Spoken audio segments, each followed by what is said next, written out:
the salt-stung wind whips across the Nile Delta, carrying the faint, acrid bite of smoke from distant pyres. You hear at first a low rumble, like thunder trapped in the earth, the tramp of iron-shod boots on sun-baked sand. Thousands of them, legionaries, their faces hardened by years of civil war, eyes gleaming with the feral hunger of men who have tasted victory's edge. They pour through the gates of Alexandria, not as liberators, but as reapers. The air thickens with their shouts, coarse Latin curses mingling with the wails that rise from the shadowed alleys. Then you see her, a young woman, no more than 19 summers, her linen robe torn at the shoulder, hair unbound like black rivers fleeing a storm. She clutches a sistrum, the sacred rattle of Hathor, its bronze bells silent now. Her name is Iset. No, wait, that's what they called her in the temple, the pure one, vessel of the goddess. Soldiers surround her, their hands rough as they drag her toward the flickering torchlight. She doesn't scream. Not yet. Her eyes, wide with the fire of the eternal Nile, lock on the horizon where the queen's banners once flew. But the queen is gone, her asps kiss, a memory turned to ash. And in that gaze, a question hangs heavier than the chains they snap around her wrists. What becomes of the sacred when the gods themselves are cast down, the legions advance, and the temples, those ancient hearts of Egypt, begin to bleed? But this is only the whisper of the storm. What follows will echo through the sands for centuries, a machine of erasure grinding bone to dust. Hold on, because the true horror isn't in the blades. It's in the silence that devours what follows. What you're about to hear involves acts of profound violation and the shattering of sacred lives. These events draw from the shadowed edges of history, documented in fragments but etched deep in the collective memory of a people. They're disturbing, yes, raw with the inhumanity that power unleashes when it claims victory. If this weighs too heavy and you need to pause, I get it. Step away. For those who stay, we honor the loss by tracing the gears of the system that turned devotion into despair, not to linger in the pain, but to understand the wheel that still turns today. From that first drag into the night, pull back, breathe. This wasn't the fevered rage of a single conqueror. This was Rome's iron fist closing around the throat of an empire that had outlasted storms of bronze and stone. Imagine the Mediterranean in that fateful summer of 31 BC, a cauldron of salt and ambition. Fleets clash off the jagged coast of Actium, Greek waters foaming red with the blood of oarsmen and admirals. Octavian, slender, unyielding, the adopted heir to Julius Caesar, stands at the prow of his flagship, his gaze fixed not on the waves but on the horizon where Mark Antony's sails falter. Beside Antony, Cleopatra, queen of the Nile, her barge a golden defiance against the Roman tide. But the gods of war favor the calculated. Antony's heavy quinquiremes, bloated with towers and archers, founder against Octavian's nimble Liburnians. Cleopatra's squadron breaks free, 60 ships slicing toward Egypt like arrows loosed from a dying bow. Antony follows, his heart a traitor to his legions. By dusk, the sea is littered with shattered hulls, the cries of the drowned mingling with the gulls. Nearly 300 vessels lost, 20,000 men adrift or claimed by the depths. Octavian's triumph isn't just wood and canvas, it's the fracture of a world. This wasn't conquest born of glory. This was erasure, a machine oiled by propaganda and sharpened by necessity. Octavian, the architect of it all, had spent years painting Antony as Rome's betrayer, enthralled by an Eastern whore whose serpentine charms threatened the Republic's purity. Seals broken in the dead of night, Antony's will, pilfered from the Vestal Virgin's temple proof, Octavian thundered to the Senate of a man who would trade Roman soil for Egyptian sand. War declared not on Antony, but on Cleopatra, the better to rally the legions under the banner of virtue. And when Actium's winds turned, that machine ground forward. By the spring of the following year, Octavian's forces, 80,000 strong, veterans of Philippi and Mutina, crossed into Egypt unchallenged. Pelusium fell without a siege, its gates opened by whispers of amnesty or the blade's promise. Alexandria, jewel of the Delta, trembled as the eagle standards crested the horizon. Antony's last stand outside the city's walls crumbled under desertions, his men melting into the reeds like mist. He fell on his sword in Cleopatra's arms, her mausoleum, a tomb for lovers, turned to ghosts. She followed 11 days later, the asp's venom, a queen's final decree. Octavian entered the palace unbloodied, his boots echoing on marble floors, still warm from royal feet. Egypt, breadbasket of Rome, granary of empires, now his personal fiefdom, a province sealed from senatorial eyes, governed by equestrians loyal only to him. Stakes?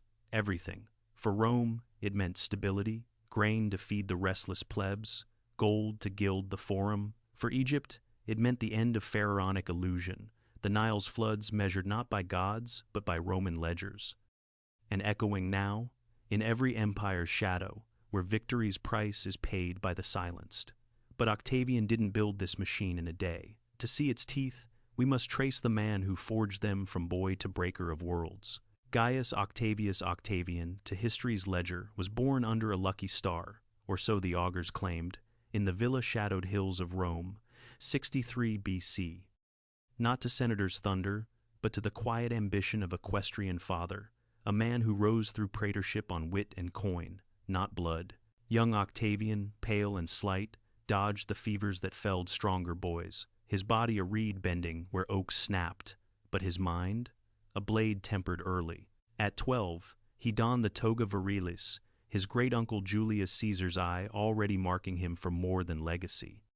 Caesar, that thunderbolt of a man, showered the boy with praetorships unborn, priesthood's unearned shadows of power to cloak a future throne. Then, the Ides of March, 44 BC, knives in the Senate, blood pooling on marble. Octavian, barely 18, inherits not just a name, but a storm. He claims Caesar's will, the forum's roar, legions that march for a ghost. Proscriptions follow, the second triumvirate's grim accounting, Cicero's head on the rostra, thousands more in the blacklists, their villas stripped, families scattered. Octavian weeps publicly for the dead orator, but his hand signs the warrants. Mercy? A tool, not a trait. Formative fractures came swift. The Parisian War, 41 BC, when his general, that brute Agrippa, starved Lucius Antonius Mark's brother into surrender. But Octavian's own troops mutinied over unpaid donatives, their blades turned inward.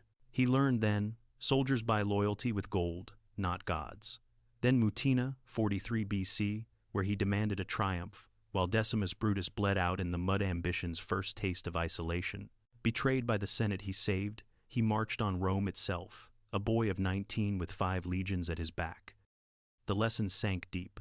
Power isn't given, it's seized and held with lists of the damned. Trauma wove in subtle. Caesar's murder haunted him, not as grief, but as blueprint rivals die quiet, their heirs rise unchallenged. Antony, that carousing colossus, became the mirror. Bold, where Octavian schemed, beloved where he calculated. Their pact, the triumvirate, fractured over Gaul's legions, Egypt's allure.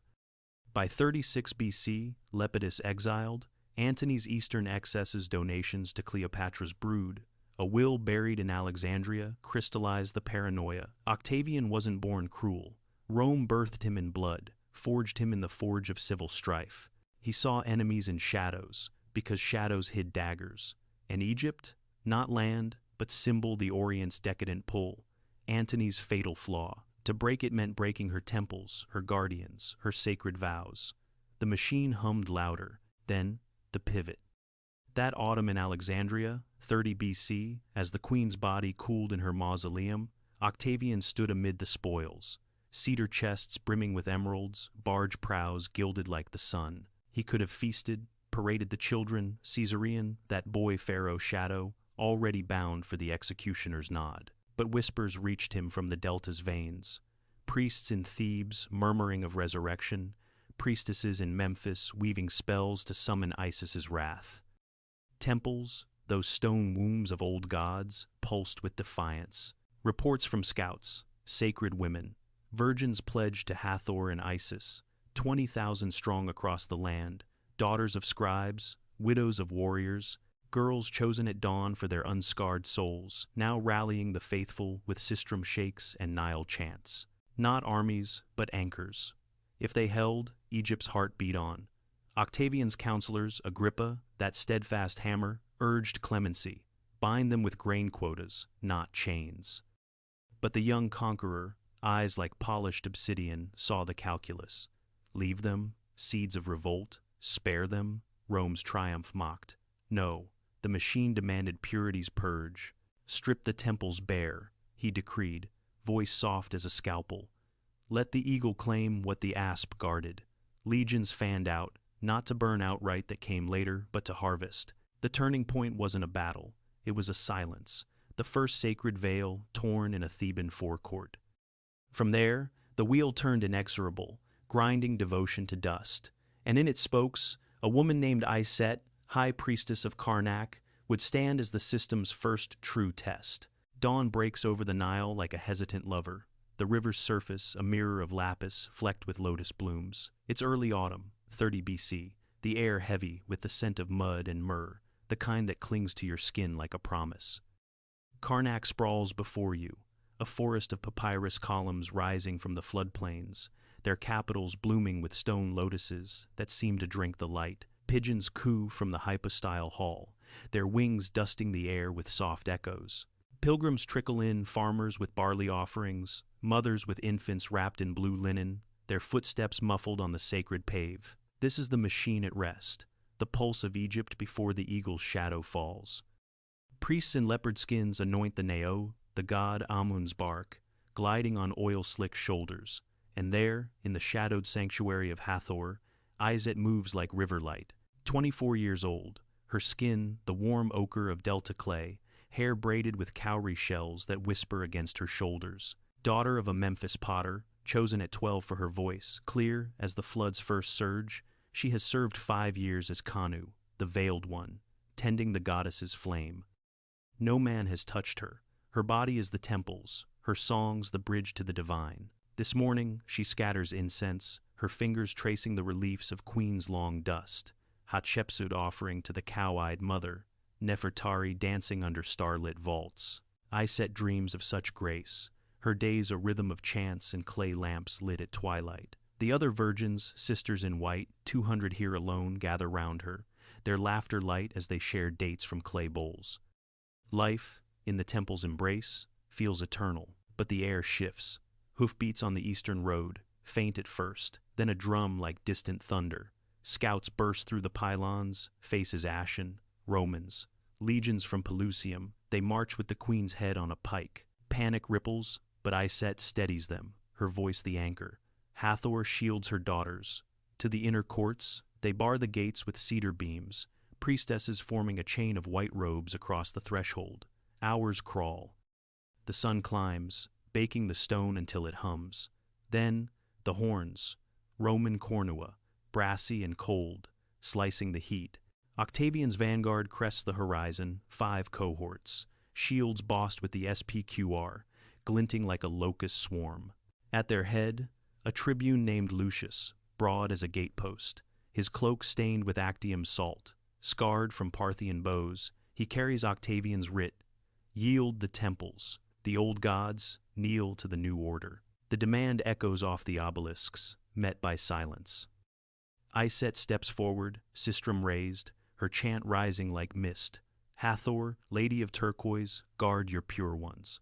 The virgins join, voices weaving a wall of sound. Lucius laughs, a bark like cracking flint. Your goddess fled with the queen's ships. Open, or we open you. Tension coils, slow as the river's bend. Lucius offers terms: safe passage for the priests, grain for the people, if the sacred women submit to reassignment. Roman euphemism for the legion's reward. Bodies to warm tents, vows broken on campaign altars. Iset's eyes narrow. She knows the tales from Alexandria. Cleopatra's handmaidens paraded, their veils stripped in the forum's mock. We are Hathors, not chattel. Whispers among the ranks. Some virgins falter, mothers please in their ears. But Iset stands firm, her refusal a blade drawn in song. Lucius signals. The first ram strikes the gate, wood groaning like a beast in labor. Arrows whistle, pinning white robes to stone. The virgins scatter, Iset pulling, one, a girl of 15, Nebed into the shadows. Run to the crypts, tell Thebes, but the machine advances. Legionaries breach, their hobnails scarring the sacred floors. Lucius's voice cuts through. Take the Kanu alive. The prince wants examples. The breach comes at noon, sunlight slanting through dust-choked air. Iset fights with a votive knife, its edge nicking a centurion's arm before hands clamp her wrists. She twists, nails raking flesh, but numbers overwhelm. Nebet screams as soldiers haul her by the hair, her veil trampled underfoot. The act unfolds in flashes implied in the tier of linen, the smothered cries echoing off column drums. No blade falls yet. This is the system's subtlety, violation as conquest's seal. Bodies claimed not in blood but in breaking, the sacred defiled to birth obedience.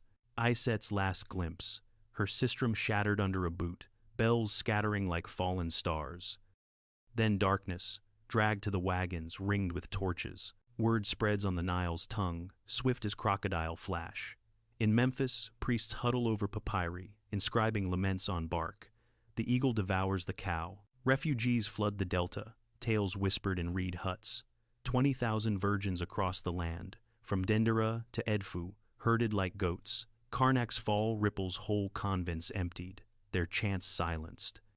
This wasn't about Iset or Nebet or the girl from Abydos with lotus tattoos on her palms. This was the machine's logic. Break the vessels and the gods pour empty. Temples, once granaries of the soul, now barracks for the victors. Octavian's edicts arrive sealed in wax. Purity serves Rome now. Incentives for the faithful, tax relief for informants, citizenship for collaborators oil the gears. And a modern echo? Think colonial cloisters, sacred women rebranded as servants, their vows footnotes in empire's ledger.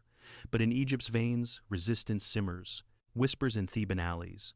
The Nile remembers. The wheel turns south, where another witness watches the flood rise. Shift now, to the eyes of a man who should have been ally, but became observer.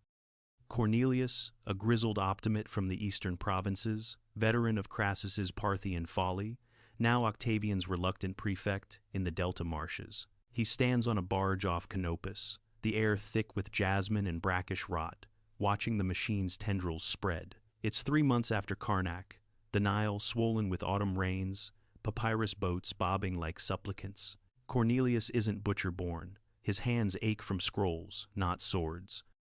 Posted here to tally grain, he charts the ledgers, silos bursting with emmer, but souls emptying faster. Reports flood his tent, sealed dispatches from tribunes, wax stamped with the eagle, Theban convent purged, 100 pure ones relocated to legion camps, resistance minimal.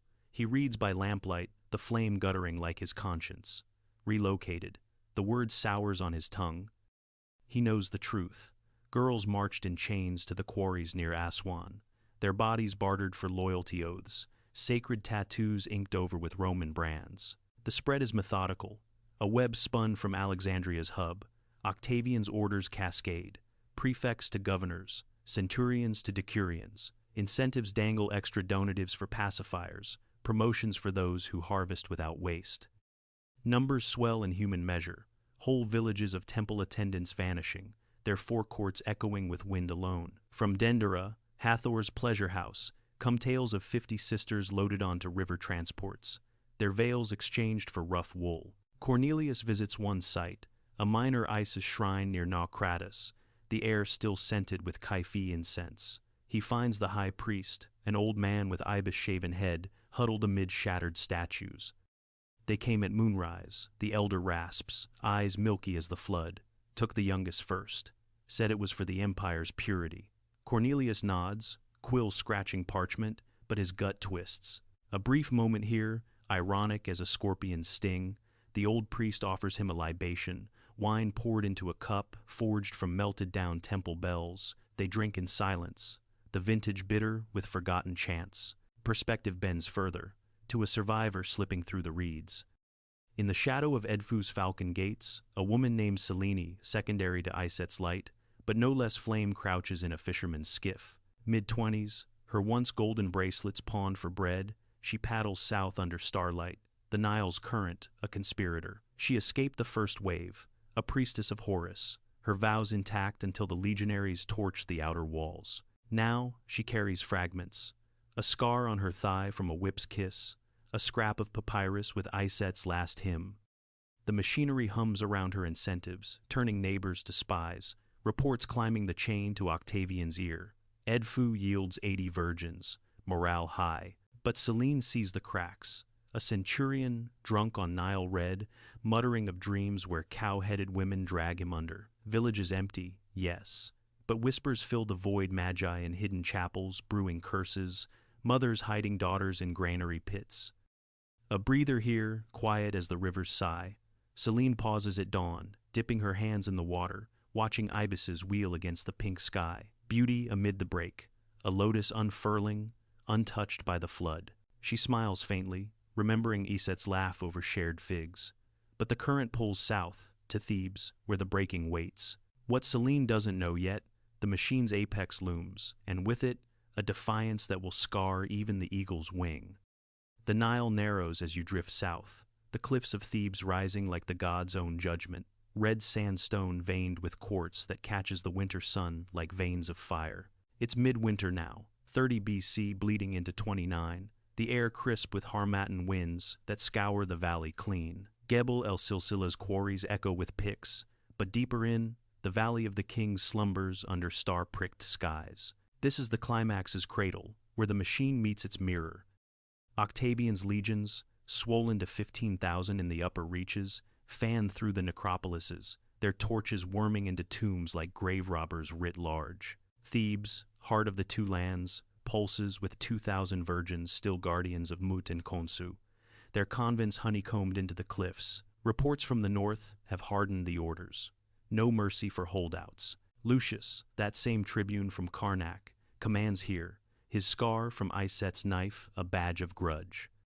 He rides at dawn, cloak billowing, to the forecourt of Medinet Habu, where Ramses III's reliefs leer down pharaohs smiting sea peoples, oblivious to the irony. Slow it down. The air hums with tension, a bowstring drawn taut. Scouts return.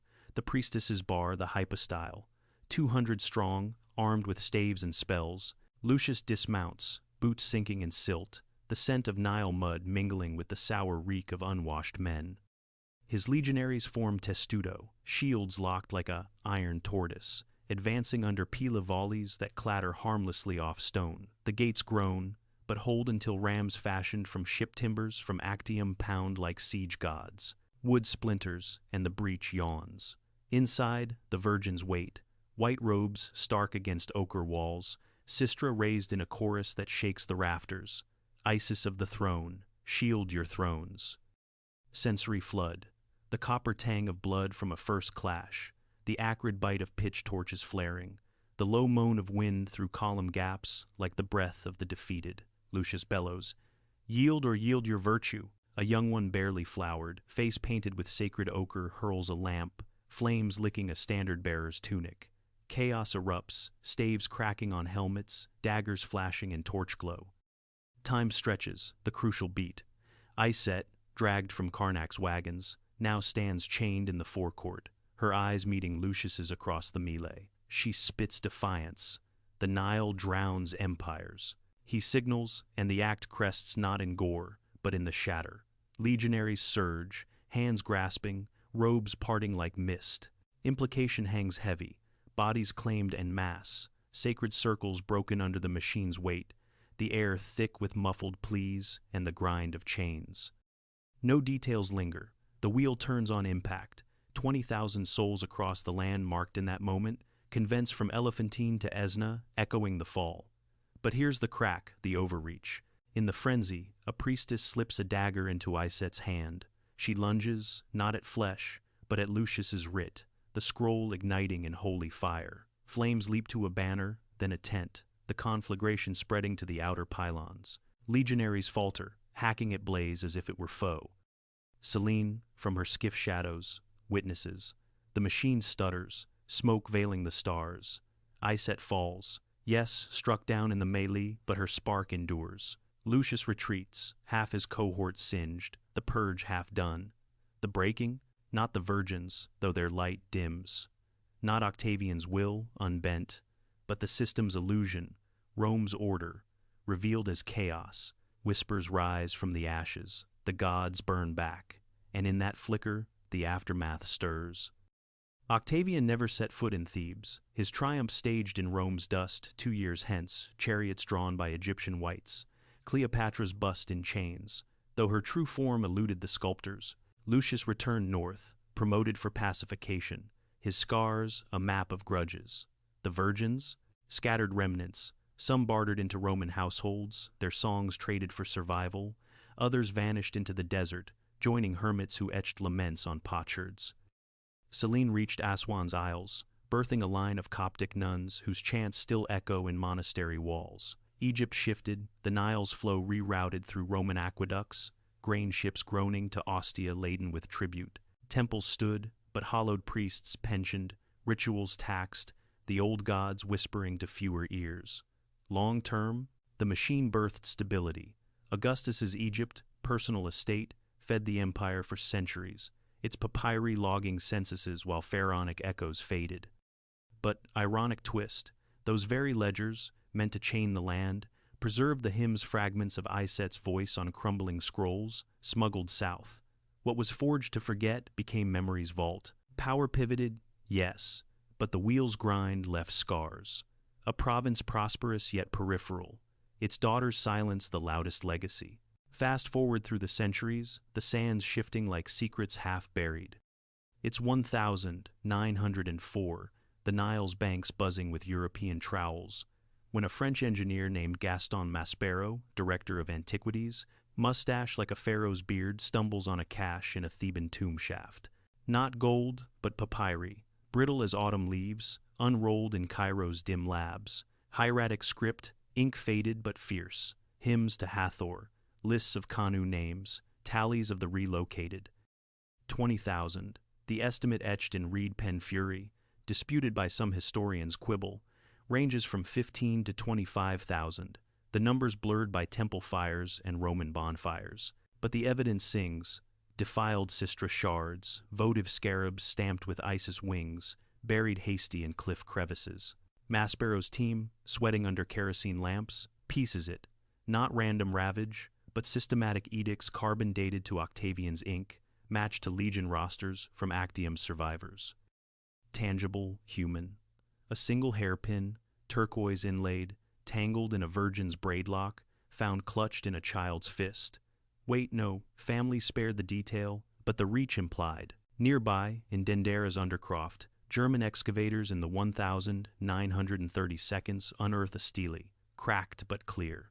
The eagle's shadow fell on the pure ones, and the Nile wept blood. Documentary proof cascades Oxyrhynchus papyri, smuggled folios quoting Strabo's grim asides, even a graffito in a Pompeii brothel. Egypt's flowers, wilted by Caesar's son. Why does it matter? Grounded parallel. Fast forward to shadowed convents in colonial India, 1857, where British reprisals after the Sepoy Mutiny saw sacred women herded, vows shattered in cantonment tents, the machine's echo, empire's tax on resistance. Or, closer, in the Balkans' fractures, where ethnic purges target the veiled, the cloistered, turning faith's guardians to ghosts.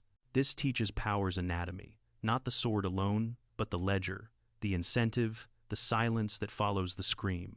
Resistance, fleeting but fertile Selene's daughters birthing underground cults. Iset's hymn scrawled in Coptic gospels. Human nature, we build machines to forget, but memory's a river, carving canyons in stone. Universal truth. The sacred endures not in temples, but in the stories we refuse to let sink. Octavian won the land, but Egypt claimed the soul. Return to that wind-whipped delta, the salt now mingled with ash from Theban pyres. The tramp of boots fades, but the wails linger, a chorus under the stars. Iset's eyes, once locked on the horizon, now dust, but her question haunts. What becomes of the sacred when gods are cast down? Changed, the Nile flows on, granaries full, but its songs quieter, the lotuses fewer. The daughters were meant to vanish, their purity a spoil for the victor's fire. But they didn't. They live in the papyri's curl, the stele's crack, the archaeologist's careful brush. In the machine's grind, they became unbreakable echoes that outlast eagles. And now they're here, with you, because you chose to listen through the storm. If this shadow moved you, drop a comment below. What echo of ancient erasure do you see in our world today?